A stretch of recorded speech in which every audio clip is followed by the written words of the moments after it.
Olá, povo de Deus, povo abençoado da quarta região eclesiástica, pessoal de Minas Gerais, do Ceará e do Espírito Santo. Minha saudação especial a vocês, Bispo Bruno Roberto falando aqui. E também quero estender essa saudação a tantos amigos e amigas que, mesmo não sendo parte da Igreja Metodista da quarta região, e às vezes nem mesmo da Igreja Metodista, de qualquer outra igreja, tem reservado esse tempo para participar aqui conosco todas as quartas-feiras às 20 horas, nesse nosso encontro que chamamos de Quarta com o Bispo. Então, Quarta com o Bispo é esse tempo que nós reservamos todas as quartas às 20 horas para ênfases da palavra de Deus e também algumas perspectivas pastorais que eu, como bispo dessa região, tenho a obrigação em Deus de repassar a vocês. Então, quero desde já pedir que você curte, comente e compartilhe o link desse vídeo para os seus amigos, amigas e contatos.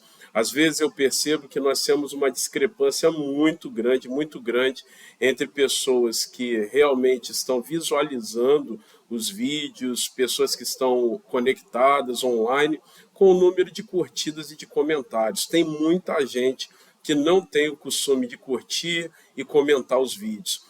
Não é para sucesso, não é para satisfação pessoal do Bispo Bruno e nem mesmo para a honra do canal no YouTube da Quarta Região, mas é para que nós tornemos esse conteúdo cada vez mais relevante, porque quanto mais visualizações, curtidas, comentários, ou seja, interações nós tivermos com esse vídeo, muito mais o YouTube, a plataforma, vai compartilhá-lo com pessoas que precisam, assim como eu e vocês, pessoas que precisam ouvir a palavra do Senhor.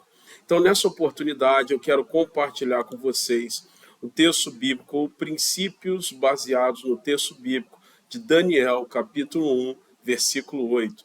Então, vamos ler Daniel, capítulo 1, versículo 8. Diz assim o texto: Daniel resolveu não se contaminar com as finas iguarias do rei, nem com o vinho que ele bebia, e por isso pediu ao chefe dos eunucos que lhe permitisse não se contaminar. Esse texto que nós acabamos de ler é um texto que é muito conhecido, né? Muita gente já leu, já compartilhou, ou conhece esse texto. E ele, de fato, é um texto muito rico para nós, é um texto de muita relevância, porque ele manifesta aqui uma conduta irrepreensível de Daniel, e não apenas de Daniel, mas também de alguns dos seus amigos que, como ele, foram levados de Jerusalém para a Babilônia.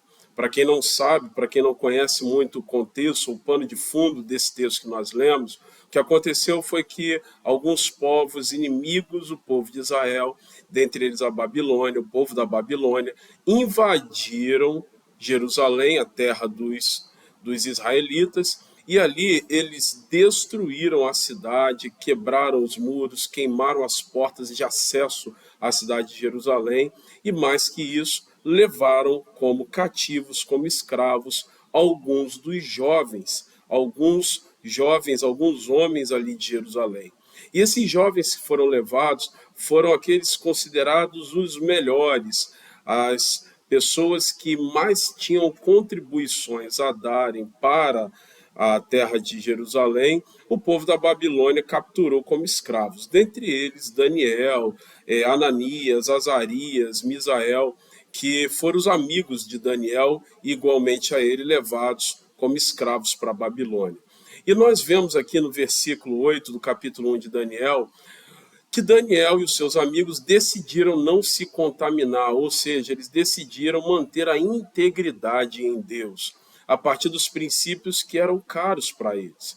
Isso para mim é muito importante, porque não é apenas um olhar romântico sobre o texto, mas é entender que decisões muito sérias, relevantes, Daniel e os seus amigos tomaram para que eles se mantivessem íntegros diante de Deus e, por conseguinte, usufruíssem das bênçãos de Deus e, da mesma forma, diante dos meus desafios, as circunstâncias que me apertam, que me espremem, da mesma forma, situações que colocam você em posições constrangedoras e apertadas, eu e vocês temos o desafio em Deus de também manter a nossa integridade. Só que para isso, a gente precisa olhar para esse texto e conseguir identificar algumas estratégias malignas. Isso porque às vezes a gente tem um olhar, como eu falei, muito romântico sobre o texto de Daniel e achamos muito bonitinhos, né? Alguns jovens ali que resolveram não fazer a mesma coisa que a turma lá do mundo.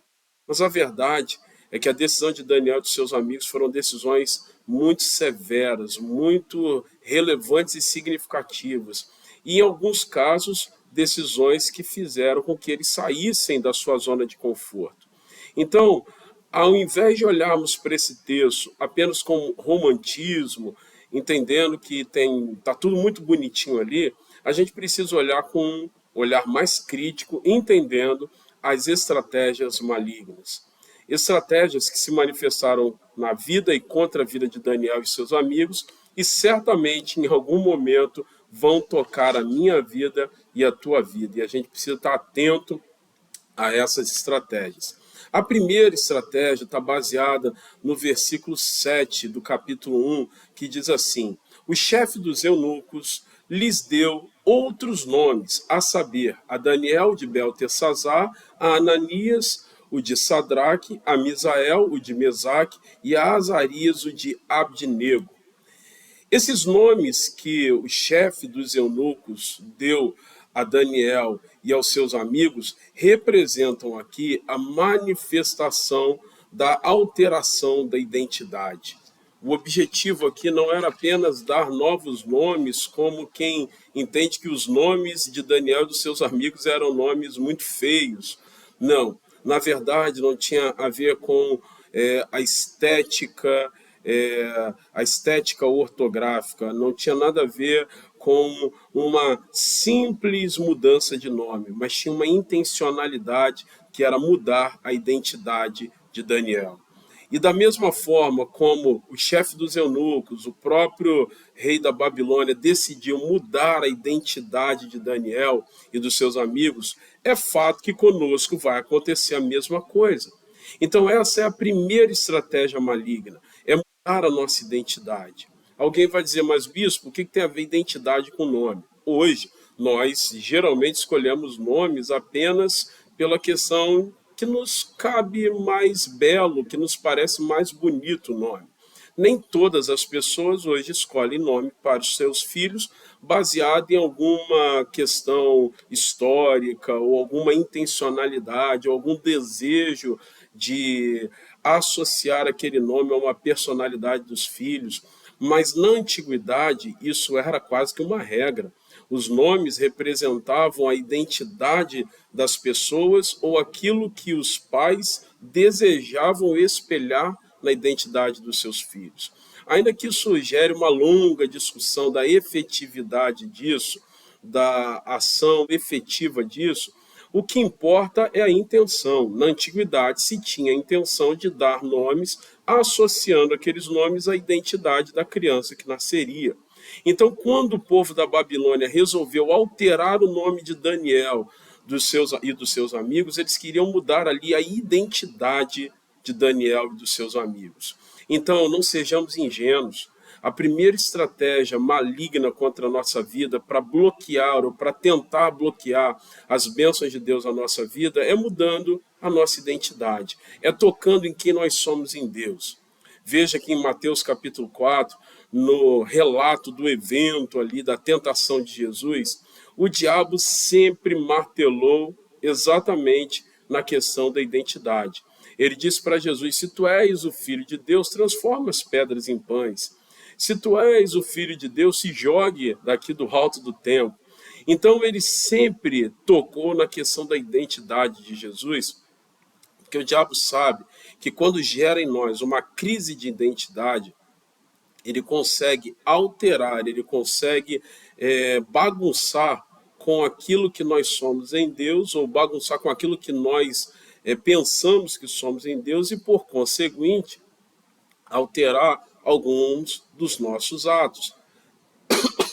Perdão, está numa live, então a vontade de tossir veio, me perdoe.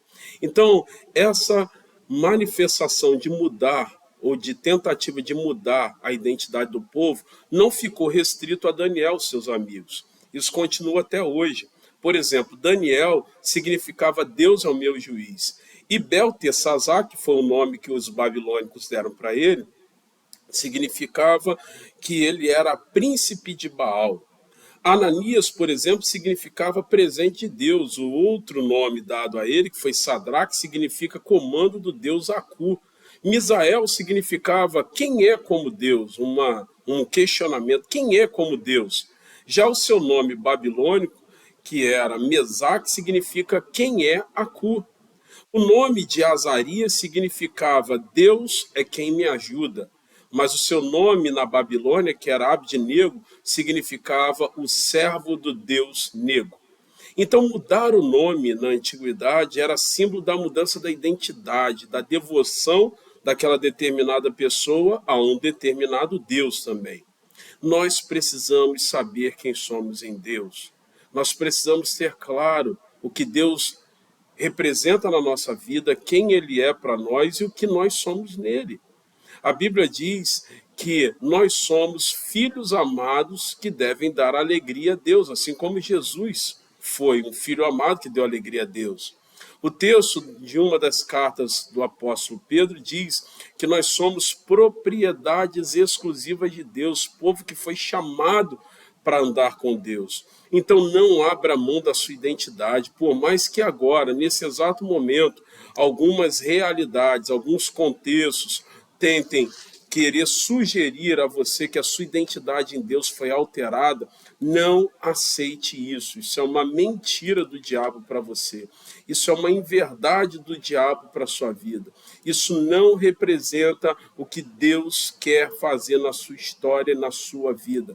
Então não aceite nenhuma mudança de identidade. Você é o filho e a filha amada de Deus.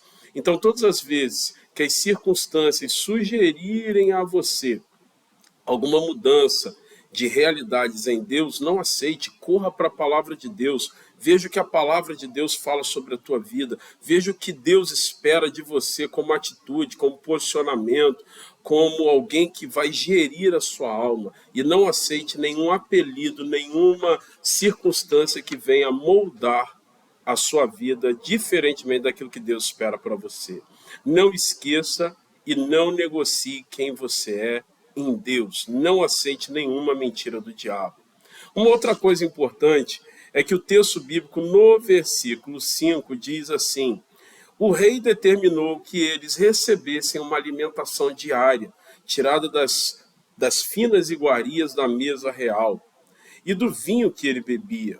Os jovens deveriam ser educados ao longo de 3 anos e, ao final desse período, passariam a servir ao rei.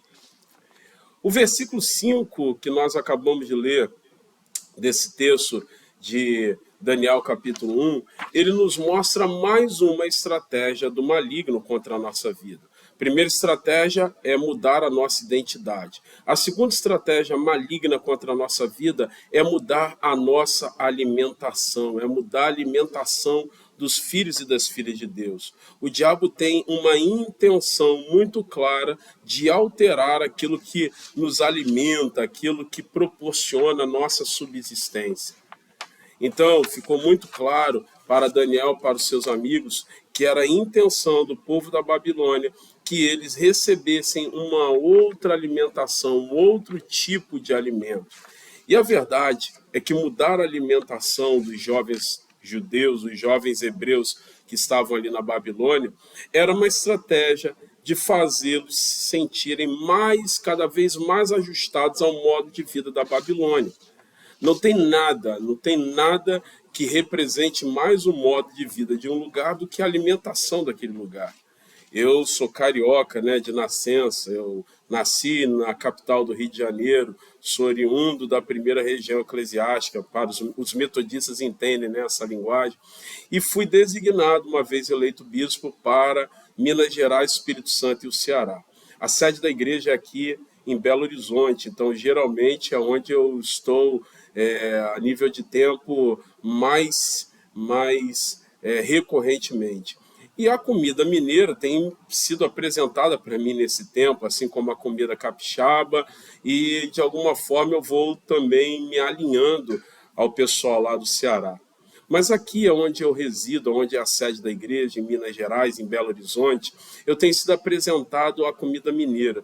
E eu tenho percebido que nada, absolutamente nada, representa ou espelha mais um povo do que a sua alimentação, do que a comida de um povo. Então, quando o povo da Babilônia quis introduzir uma nova alimentação, mudar a alimentação dos jovens hebreus, eles queriam fazer com que aqueles jovens se sentissem cada vez mais habituados, ambientados com o modo de vida da Babilônia. Como quem diz, olha, a partir de agora vocês são da Babilônia. Esqueçam esse negócio de Jerusalém, esqueçam esse negócio de Israel, agora vocês são da Babilônia. E o diabo, aqui representado nesse texto pela ação do povo da Babilônia, que quis destruir todo o projeto de Deus através do povo de Israel, o diabo, da mesma forma, as estratégias malignas hoje, da mesma forma, querem mudar a nossa alimentação. A alimentação é aquilo que gera a energia para a nossa subsistência. É aquilo que mantém o nosso corpo ativo, a nossa vida em ordem, né, saudável.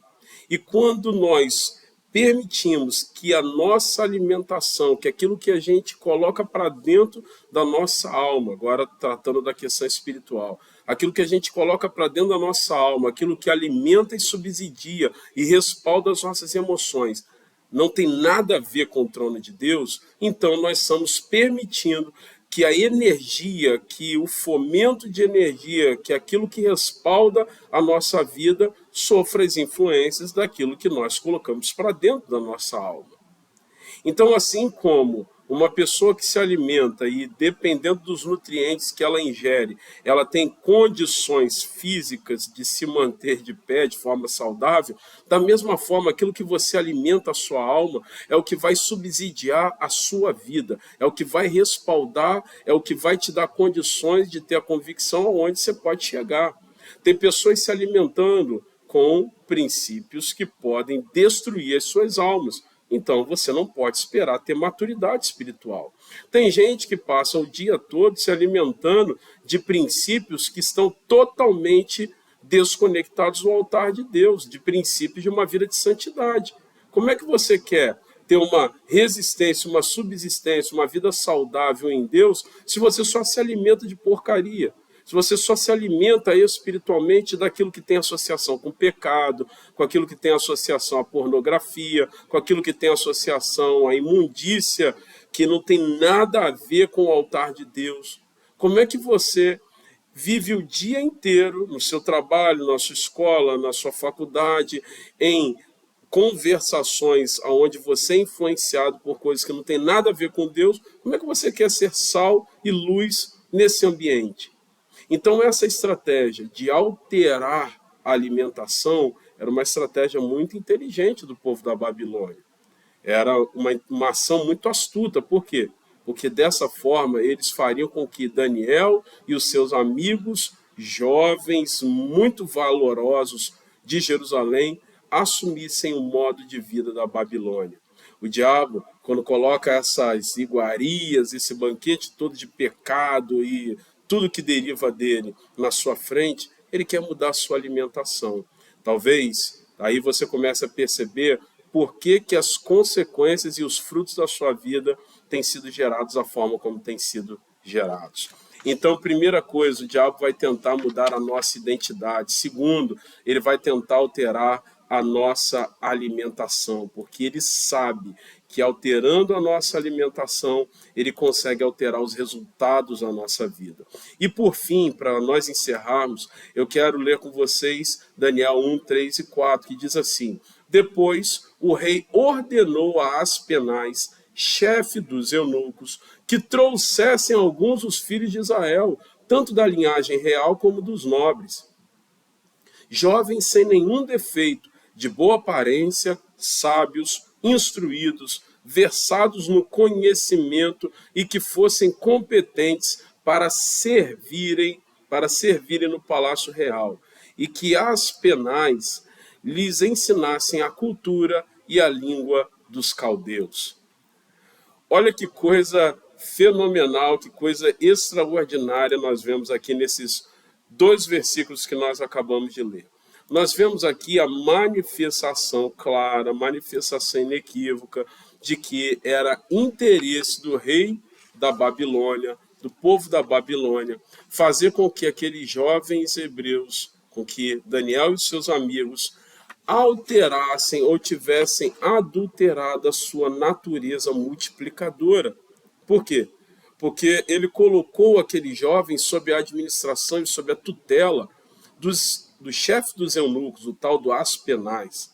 O objetivo era que Daniel e seus amigos também se tornassem eunucos. O eunuco, para quem não sabe, era alguém que tinha os seus testículos ou seu pênis cortados para que eles não tivessem mais a condição de multiplicarem.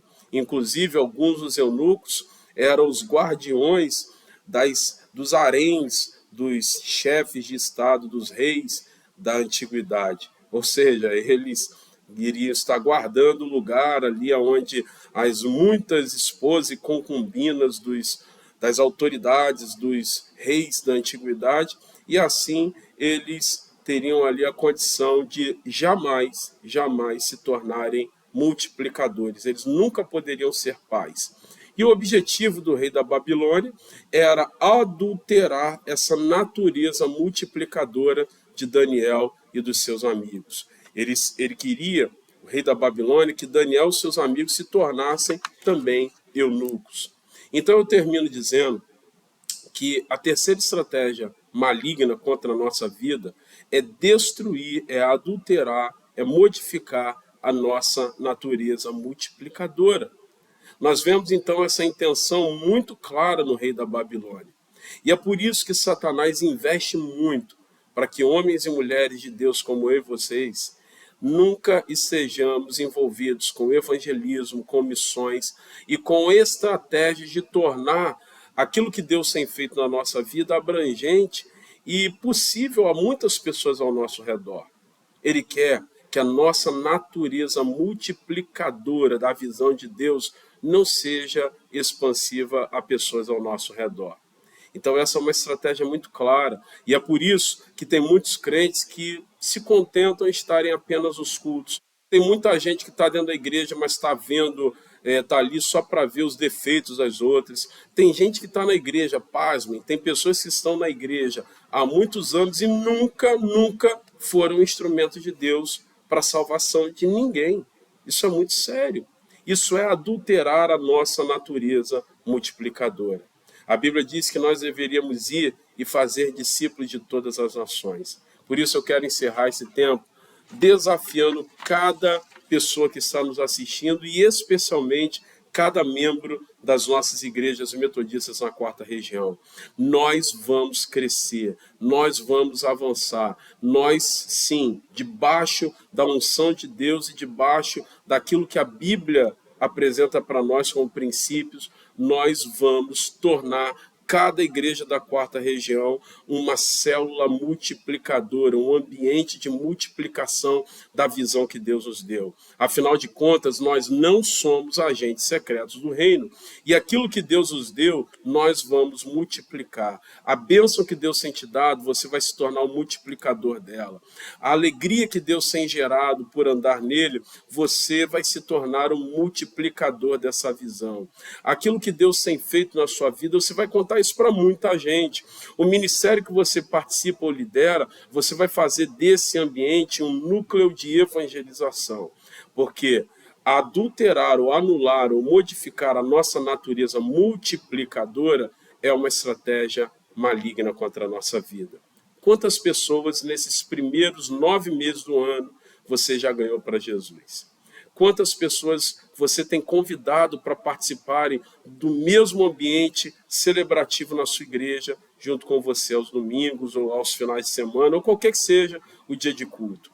Pense nisso. Então o diabo vai tentar, primeiro, modificar a tua identidade, fazer você viver aí um tumulto sobre quem você é em Deus. Segundo, ele vai tentar fazer você entender que não vale a pena se alimentar de princípios de Deus para você, daquilo que a palavra de Deus fala. Ele vai permitir que um banquete se apresente diante de você, aonde você vai acabar mergulhando ali, achando as coisas muito satisfatórias e saborosas. Não vale a pena. E por último, ele vai fazer com que você aceite adulterar a sua natureza multiplicadora. Eu quero agradecer a Deus pela tua participação aqui. Peço que você curta, comente, compartilhe esse vídeo para muitas pessoas e quero encerrar esse tempo orando contigo. Senhor, que a tua bênção se manifeste sobre a vida desse meu irmão e dessa minha irmã, fazendo com que os olhos sejam abertos para todas as estratégias malignas contra a nossa vida. Tudo aquilo que nos faz mudar a nossa alimentação, alterar a nossa identidade e adulterar a nossa natureza de ganhadores e ganhadoras de vidas para o teu reino. Que tudo isso, Deus, seja agora descoberto pela tua luz, a luz do Senhor sobre a nossa vida. Abençoa tantos homens e mulheres que agora participam conosco nesse tempo. E eu oro por isso no nome de Jesus. Amém e amém. Deus abençoe a tua vida. Próxima quarta-feira, se Deus assim nos permitir, mais uma quarta com o Bispo, aqui nesse canal do YouTube, às 20 horas. Fiquem na paz.